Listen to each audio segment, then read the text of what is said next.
que j'aime, moi, dans le mur de bois cordé, et qui m'a donné l'idée, l'envie d'en transmettre l'idée et puis la méthode, c'est la facilité avec laquelle on peut faire un mur, et un mur d'un rendu final d'une beauté incomparable. On dit cordé comme la corde de bois, une unité de mesure anciennement pratiquée pour le bois de chauffage. On travaille à la main simplement avec des gants, c'est sensuel, c'est pas rationnel, c'est de la créativité en permanence. La femme et les enfants, toute la famille peut s'y mettre ensemble, donc ça fait souvent l'objet de chantiers conviviaux, en famille, entre amis. Ça peut aussi faire l'objet de projets de chantiers d'insertion.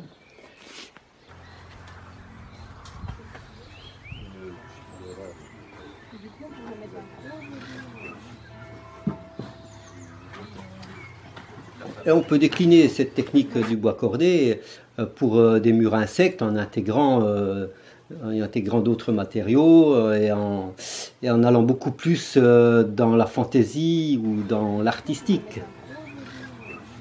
On peut utiliser divers matériaux dans le mur de bois cordé. On va pouvoir mettre des bouteilles, des bûches bouteilles, mais aussi des silex, des briques creuses pour faire des trous qui vont recevoir justement soit des plantes, soit des insectes, des tiges de bambou, éventuellement aussi des pavés de verre. Moi j'ai connu François Tanguay en 1986 alors que j'étais prêt à faire ma maison dans le Jura. C'était le premier ambassadeur du bois cordé du Canada. Ça se pratiquait dans les siècles passés au Canada avec une autre technique, une autre méthode, simplement un empilage de bûches et de terre. Et puis lors de sa conférence de ce Canadien François Tanguay, j'ai complètement flashé sur ces diapos du Canada et j'ai adopté tout de suite la technique. Donc j'ai eu beaucoup de plaisir moi à faire ma maison, c'est pour ça aussi que j'ai plaisir à transmettre. Cette vidéo nous montre l'exemple d'un chantier de stage, d'un week-end de stage. Là, en l'occurrence, on est sur la construction de la cabane du verger conservatoire de Saint-Aubin-Châteauneuf. C'est un excellent terrain d'application pour un stage de bois cordé. Si elle s'amollit sans se casser, c'est peut-être comme vous. Vous allez pratiquer la terre.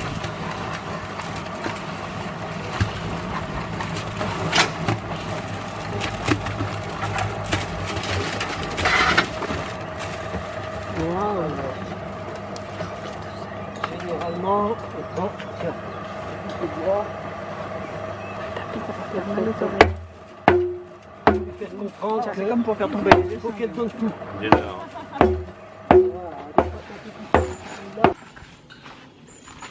Je vais faire une démonstration dans le coin.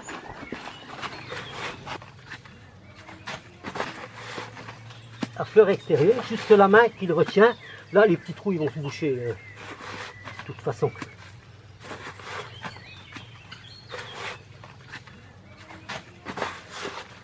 Là, je vais en mettre un peu là, tenir au début, fermer. Et là, c'est un peu plus difficile. Hop. Et vous voyez que je fais rien de plus, je mets un boudin de mortier qui contourne bien la bûche. Hop, pour respecter tous les mouvements, vous verrez sur celle-là. Je remets un petit peu parce que j'en ai pas assez. Là, je n'ai pas besoin de beaucoup. Ouais, quelle est la composition du mortier? Le mortier est composé de chaux, de sure et de sable. J'ai eu un stagiaire un jour qui avait instauré la danse une nouvelle discipline, une discipline à lui, la danse du souffle. Alors je trouvais que ça correspondait vachement à sa discipline, tu vois, parce que tu peux danser quand tu fais ça. Une fois que tu as pris le coup de main, ouais, ben c'est ça, tu vois, tu danses carrément. Hop. On met de la musique pour avoir le... Ouais, c'est ça, le rythme.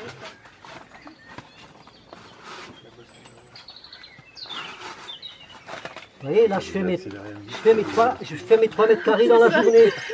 Mais c'est pas l'objectif d'aujourd'hui. Hein. Tu le serres dans ta main. tienne en boudin et tu le poses souvent, oui, on a tendance à le jeter, mais il ne faut pas non plus le jeter parce qu'il va s'éclater. Tu vois, là, tu n'en as pas, et là, tu en as un gros tas. C'est ce que je disais tout à l'heure, si tu as tendance à faire ça, après, tu regardes et tu vas rectifier ce qu'il faut. Donc, tu vas mettre des poignées de mortier là. Venu comme ça, puis je vais chercher.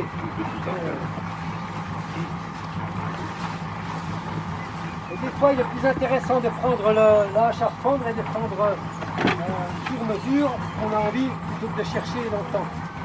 Tu as quelque chose dans l'œil? Ouais, j'ai pas trop.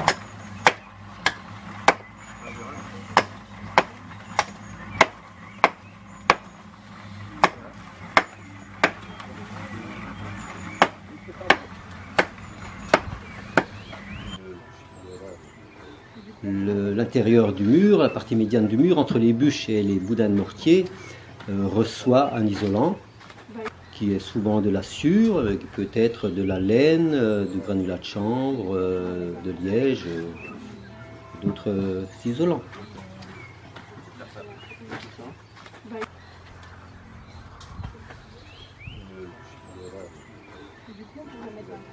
Et on va pouvoir ménager dans le mur toutes sortes de niches, de trous. Et aussi on a la possibilité de colorer le mortier avec des pigments de terre, d'ocre, qui vont pouvoir donner des teintes chaleureuses au mortier.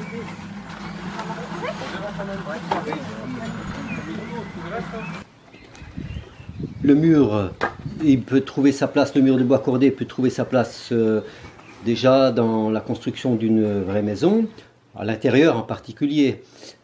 Mais on l'utilise souvent pour des dépendances, des petites constructions, des cabanes, des abris de jardin, des petits ateliers, des poulaillers.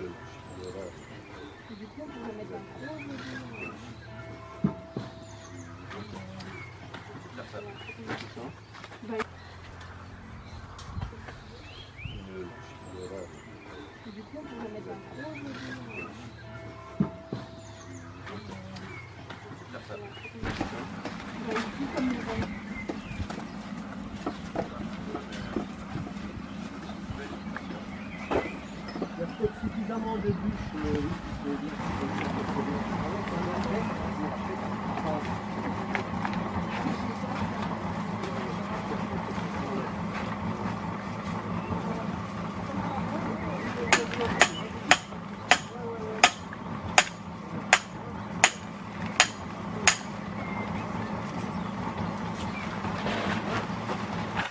Cette cabane du verger conservatoire sera terminée avec du bardage sur les côtés et un toit végétal, comme vous le voyez ici sur cette maisonnette.